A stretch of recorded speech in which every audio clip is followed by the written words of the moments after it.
This program presents ways to optimize health and well-being. When considering lifestyle changes, please consult with your healthcare provider to ensure they are suitable for you. Hello and welcome. I'm Kaysie Vokurka. A Polish proverb states, "He who climbs a ladder must have his brains in his feet." What a neat expression of how the brain and body need to work together in everyday life. Stay with us as we talk about this more.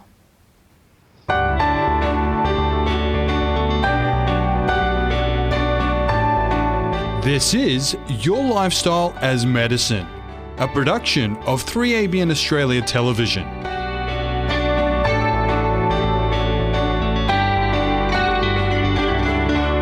It's wonderful to have you with us on this program where we explore ways that you can shape your lifestyle as medicine. Today we are once again joined by health psychologist Jenifer Skues, and we are continuing our discussion about the mind-body connection. This time we are focusing on how the brain and body work in harmony. Jenifer, thank you for being with us once more. Good to be here. Good to have you here indeed. And you know, last time we were talking and we started talking about this mind-body connection and how it's so integrated, isn't it, in all of its functioning? Yes, it is. And it's split-second timing. So for the messages and the relay, it happens very, very rapidly. So this is where understanding, I guess, the nuts and bolts, and we're going to look at things like the body more and the nervous system and see how that integration occurs and what we can do. Start looking at some of the things we can do to actually change the way we're reacting and that mind-body connection. Interesting. So tell me, how does the brain actually control the body? Okay. Well, first of all, the body has a memory.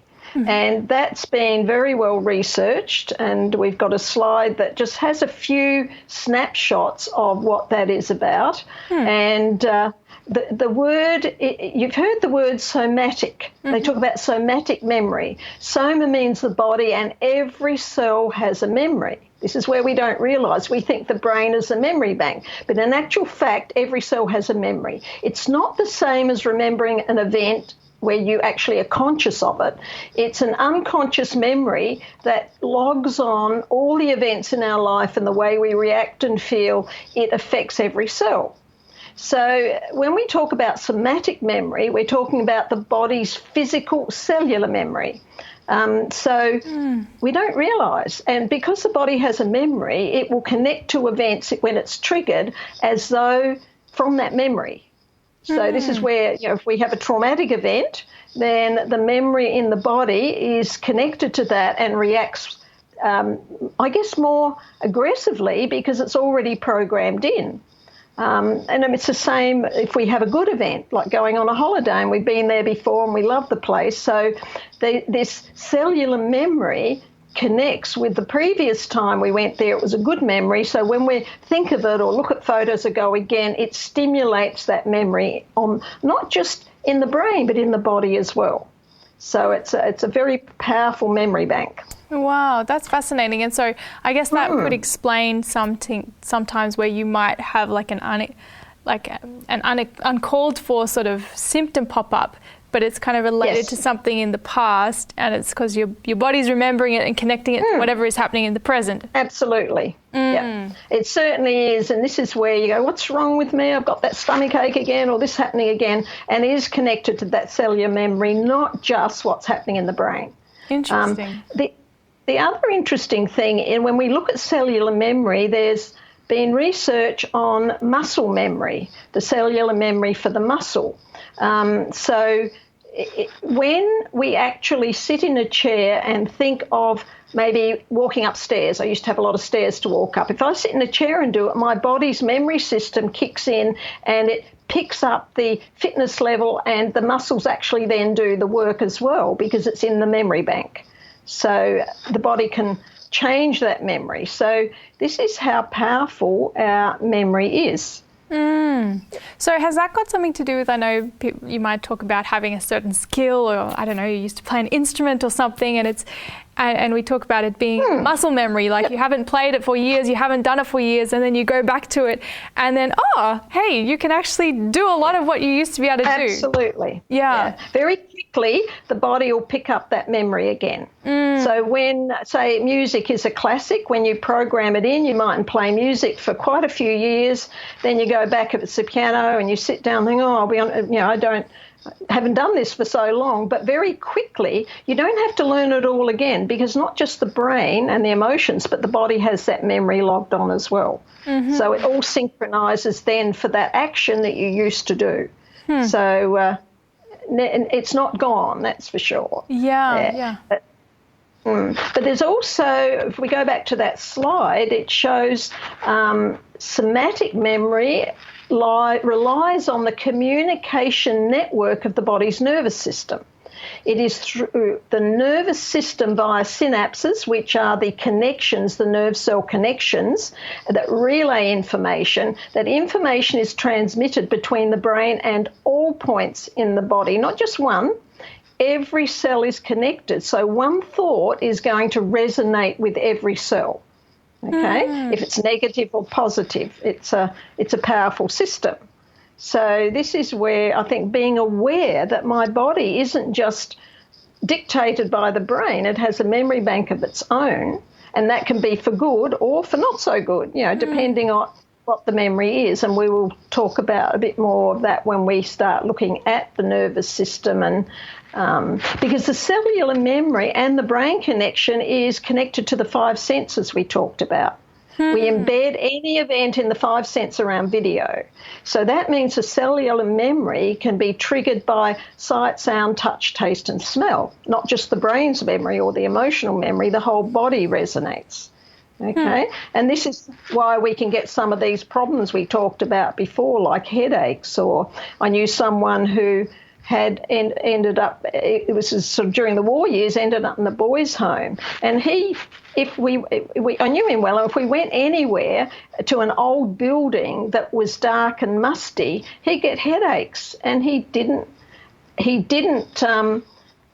like it. He didn't actually... he didn't connect it. His body and his brain was reacting to the sense of smell and the visual in that in that event. So I guess this would be like where often people use the word trigger. They might have something that's totally unrelated in their everyday life, and it just triggers that same sensory pathway that brings back all of those memories of that previous experience. That's it. And that's physical, mental, emotional experiences. And look, spiritual as well, because as we go, we're going to sort of add that into it. But the cellular memory, any memory is rapidly put in. Okay, so when we have an event, particularly like if it's a traumatic event or even a good event, we don't have to wait minutes, hours to log it on. In nanoseconds, it translates from the brain to the body. We don't, it's like that. And even at times, because the subconscious brain will pick up on it with that video recorder, and the conscious mind can be a bit slow to pick it up. And you go, why am I feeling that way? Why am I reacting that way? Why don't I like that person? Why am I feeling angry? But it's all connected. So the stimulus can be internal or external. So I think that's important to understand. Okay. Earlier on, we looked at an overview of the whole nervous system. We just got a snapshot. And I mentioned how the autonomic nervous system is a key factor in all of this. Yes. I mean, the whole nervous system is important, but when it comes to events and how we react and how we can change that reaction, we need, and it's to do with the body's memory or the cellular memory, we need to understand the autonomic nervous system. Now, probably a lot of people don't, so we're going to outline that in simple terms. And I talked about two branches. The first branch we're looking at is the sympathetic nervous system, and on the diagram there it's on the right-hand side. And it is that diagram is showing what happens when that side of the nervous system is triggered. And it's like a it's like, if you think of a car, these two sides of the nervous system are like the accelerator and the brake. The parasympathetic nervous system actually helps to slow down and regulate the overreaction from the sympathetic nervous system. That is the accelerator. So when an event is traumatic or we have to act rapidly, the brain determines there's a threat. It triggers the adrenals, which are connected to the sympathetic nervous system. So sympathetic nervous system picks it up, there's something traumatic happening, and immediately adrenaline, cortisol, and those responses you were looking at, like we get the acid in the stomach, the acid, the stomach's churning, it affects the bowels, and we can also find the heart rate goes up all over the place, our breathing rate changes, and the body's trying to adapt to what it saw as a threat. But the interesting thing is the threat doesn't have to be real. It can be perceived by the five senses. And it's evident with people who have trauma, because what will happen to them, they will see an event happening and it's in the present, but it might be connected to someone that they meet, and the tone of voice, what they're wearing, their non-verbals can present a threat that the body then reacts to, the whole system reacts to, because your autonomic nervous system, the sympathetic, revs the engine because it believes there's a threat from that person. But that person might just be nervous, anxious, doesn't know you, and they're not a threat at all, but you react like it is. Does that make sense? Yeah. Mm-hmm. I mean, sometimes we meet people and say, I don't like them very much. They weren't very connected or pleasant or whatever. Yes. And then you meet them again and they're really nice. And they go, I wasn't having a good day last time when I met you. And you go, I've judged them on my autonomic nervous system response and what my cellular memory reacts to with those non-verbals or verbal cues. You see, so really this is yeah. So we have to be a bit careful about how we interpret. This is where both branches of the nervous system are important. Now, when we go into the sympathetic nervous system and we've got the what we call that fight-flight response, because it's pumping adrenaline, and these are all the reactions that you can have. It changes our whole physiology. And what can happen if we can't, because what does fight or flight do? We want to fight back whatever the stressor is or the threat, or we want to run away from it. Mm-hmm. Now, if you're reacting and you don't know what the threat is or where it's coming from, but you're reacting, you can't fight, you can't flight because you don't know the source, you go into what we call freeze mode. So this is where everything shuts down and it freezes that moment with the adrenaline response and that goes into the cellular memory, and that's where a past trauma can be triggered because of those five senses and what is attached to those events. The brain gets confused. It can't work out as a past, present or future. It puts it into one of those categories. So this is where you can work with someone. First of all, I have to get them to work with the autonomic nervous system to start to put the brake on, which is your parasympathetic nervous system. And what that does, it slows everything down. And you can have a look on that left-hand side. The pupils go back. They've not dilated. They're actually restricting. With the dry mouth now, it gets some saliva back in it. The airways open up. The heart rate slows down and balances, and you can see there it helps the liver, bile production, stimulates digestion again, and the intestinal muscles relax, right? So this is where you can get those reactions at this point of time, okay? So you got to put the brake on. So this is where if you foot's on the accelerator. You drive a car. Have you ever put up on blocks an accelerator where the wheels are turning, you're not going anywhere, you're burning rubber? That's what the sympathetic nervous system does. But if you're revving the engine and you put the brake on, it will slow it down. Yeah. So I have to help people put the brake on. Yeah, so I have a question about the autonomic nervous system. If we're thinking about this imagery of it being like a car with the brakes and the accelerator going, Yes. Is this part of the nervous system always active? As in, is this car driving all the time, or is there a point where neither of them are active? Is there a default? I guess that's what I'm asking. Yeah, well, that's a good question, because they're always in some sort of action or reaction mode, but it is not always bad. We overreact, I guess we can underreact, but as I said, it's like driving a car. And if you've ever seen a racing driver drive, and when they do these races, they show their feet working, and they've got the accelerator and the brake, and they're constantly accelerator, brake, slow it down, speed it up. That's what that nervous system does. So it's actually still actioning. It's that homeostasis balancer where you've got to recognise that your sympathetic nervous system's taken over. Now, if you've lived with adrenaline cortisol forever or a long time, you don't recognise it. And it's normal. It's a way of life, but it's not healthy and it's not good for you, and life is not good. So some people are aware of it. They come or they go to the doctor, I'm really stressed and I just can't slow down. What can I do? And that's that principle. So there are lots of good ways we can put the brake on, and there's lots of things we can become aware of to be able to actually put that brake on, or know, when do I need to rev the engine? Now, if I'm walking across the road and a car shoots around the corner, I want to rev that engine. That's true. Adrenaline, get out of the way or get run over. Yeah. So there is a time and purpose for both of those actions.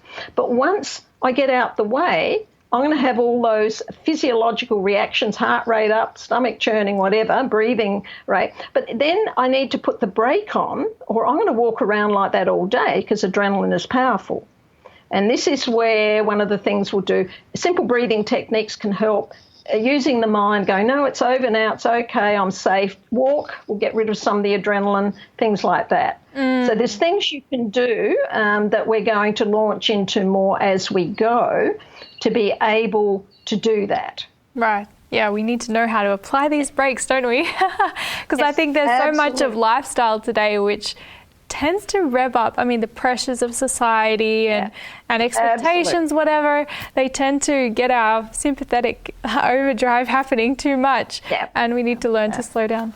Yeah, and it can happen. It can be at work or at home. If you're at work and the boss yells at you, it's going to be that fight-flight principle, but you can't leave work, or some people have, but generally you're stuck with it. Yeah. And you get home and you're feeling a bit ragged around the edges, basically. But that's when, if they have the skills and go, no, I know that my body's not good, I've got too much adrenaline, so it's recognising that and going home and relaxing or doing something about it. Yeah, because it's definitely a management thing, isn't it? Yeah, absolutely. Makes a huge difference. So it's like with every part of the brain and the body, it's constantly balancing. And we can't just sit back and not do anything. We need to be self-aware, aware of what the body's doing, and that's the brain. See, that neocortex, that front part of the brain, is our conscious awareness. So we use that to maybe at times scan the body. Why am I feeling so, what's happening here? And you recognise, the stress symptoms. How do I know my body's stressed? At first I didn't, because I lived with a lot of stress. Now I know when it's stressed, and I make an effort to actually wind it down. Yeah, good. So are there some things some examples of some things that will help us understand what will actually activate that autonomic nervous system, so that we can, I guess, recognise the signs to know to be more aware of them? Yes, absolutely. Well, I did a list of things, and this is when I was teaching this sort of material to groups, and I could see they didn't understand what are the things that actually switch the brain on or switch the brain off, because it has to start with the brain, because the message from the brain signals the body or the autonomic nervous system. So there are quite a lot of things on this list. So we're going to go through and have a quick look at some of them, and we can explore some of them more fully as we go in further sessions. The first one we're looking at is your beliefs. What we believe, what we think and what we believe drive our thoughts, emotions and behaviours. So if I believe something is threatening, like social anxiety is a belief system where they go, oh no, people will notice me and, I won't cope, so they don't go. Their action is they don't go, but it's their belief that's a problem, not the social situation. Yeah. So, on a positive note though, if you believe you can do well in doing a course or something, and that's what you're going to think. You're going to look at your successes and learn from your failures and feel good about it and confident. So it works either way, but the beliefs are switched on or they're already programmed in, but we can change the beliefs. Right? Mm-hmm. The belief will never disappear totally. It's still embedded in the outer core of the brain, but we can put a new belief system in that does not activate it. And that's putting the brake on because we're going to put in a better belief that will serve us well. Does that make sense? That makes sense. That's helpful. Yeah. Mm-hmm. The second one, the impact of stress and trauma. We've talked a bit about that fight, flight or freeze mode. So that works with number 3, which are high levels of adrenaline and cortisol. So we need to be aware, when do you know adrenaline's pumping? And that's where we had that list of what the body's reaction is. And often you feel the adrenals kick in when they're just above the kidneys, and when the brain deems a threat and triggers the adrenaline response, it's like a rush that comes from the lower back up through to the front of your chest area, up through to about just above the heart and the lungs. And if we don't release it, and that's the autonomic nervous system now reacting, but we can actually feel it. And people go, I'm so anxious, but it's actually that stress response they're feeling. Mm-hmm. So it's important to recognise that feeling as it's coming up and know that, this is the activation phase. We need to be mindful to let the brakes come on soon too. Absolutely. So this is learning, what can I do to lower my adrenaline levels? And that's where what we believe and some of the different things we do we do good things to do that, like do some breathing, relaxation, go home, or go to the beach, have a walk, do things that will help bring our adrenals down. Walking is a brilliant one, or just a bit of exercise. Doesn't have to be much. At the end of the day, go for a walk, and that will bring down your adrenaline and cortisol levels. So these are the balances. Right? If not, what do we do? If we can't turn the brain off and put on that brake, we will go to things to help us do it, which is number 4, drugs, alcohol, caffeine, anything that stimulates. So we're going into a slump, or the brain isn't coping and we don't know how to deal with it. That's when we turn to those things. So understanding if you're using things like that, why are you doing that, and what's a better way of dealing with your stress or your trauma than this is like anaesthetising it. Yeah, that's so interesting, because I think oftentimes people will turn to those substances more when they're in a period of high stress. It's kind of like, I need to cope. And so that's often where even addictions can stem out of. Someone's had a crisis time and they're like, I can't cope, I don't know how to cope with this. And so they'll turn to that to give them a little extra crutch prop type thing to keep going. Or slow them down or get them to relax or whatever. Well, of course, the next one is insomnia and sleep deprivation. If we're not getting enough sleep, and you probably know people who have insomnia or don't sleep well or don't get a deep sleep, that is a trigger for the brain. It's harder for the brain to then contain or put the brake on. So getting the right amount of rest helps you to put that brake on and slow the system down. Okay. The other one, blood sugar levels, crucial. If they're too low or too high. Skipping a meal, stress lowers your blood sugar levels rapidly. All sorts of things do that. And if your blood sugars are low, then you're in trouble, because what's going to happen, it will cause either a hyper, we get revved up, or we go into a slump and go hypo, and the brain can't function. So looking after the blood sugars, which comes back to lifestyle, nutrition, different ways, so we can learn to do that. Okay, and we're going to go through these next few. If we don't get through all of them, we'll check them next time we do a program.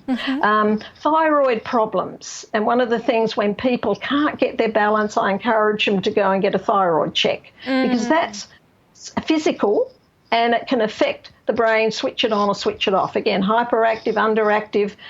So get all those things checked out, and that really helps. Get your blood sugar levels checked out. Do a fasting blood sugar test.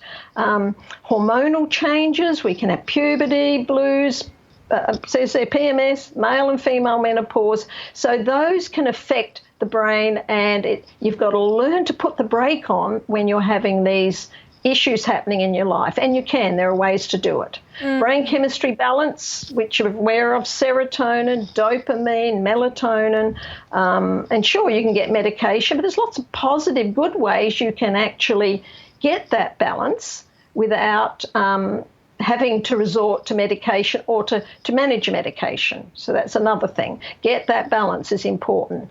Brain toxicity and inflammation, again, we can detox the body and the brain will put the brake on and reduce inflammation. We're revving the engine when we're toxic or inflamed.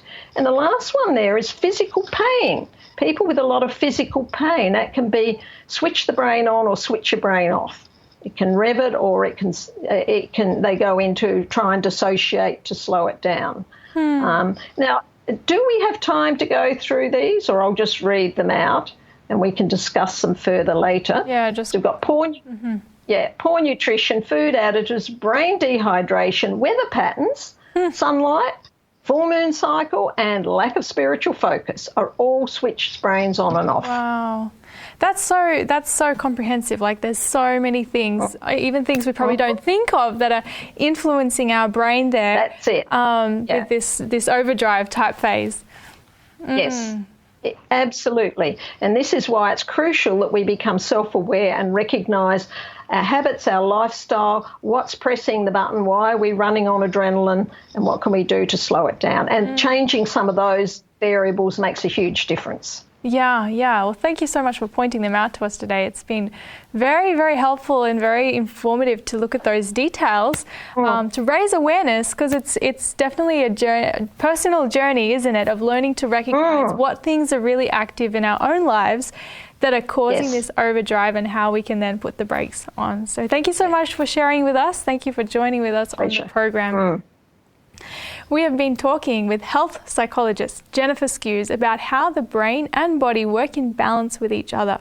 We've also looked at factors that can disrupt this cooperation. In the next program, we will focus on what we can do to keep the brain and body in harmony with each other. Do join us for that discussion, as I know it will be very helpful. If you have questions or comments about this program, or if there is a topic you would like us to discuss, then contact us on health@3abnaustralia.org.au. And remember to shape your lifestyle as medicine.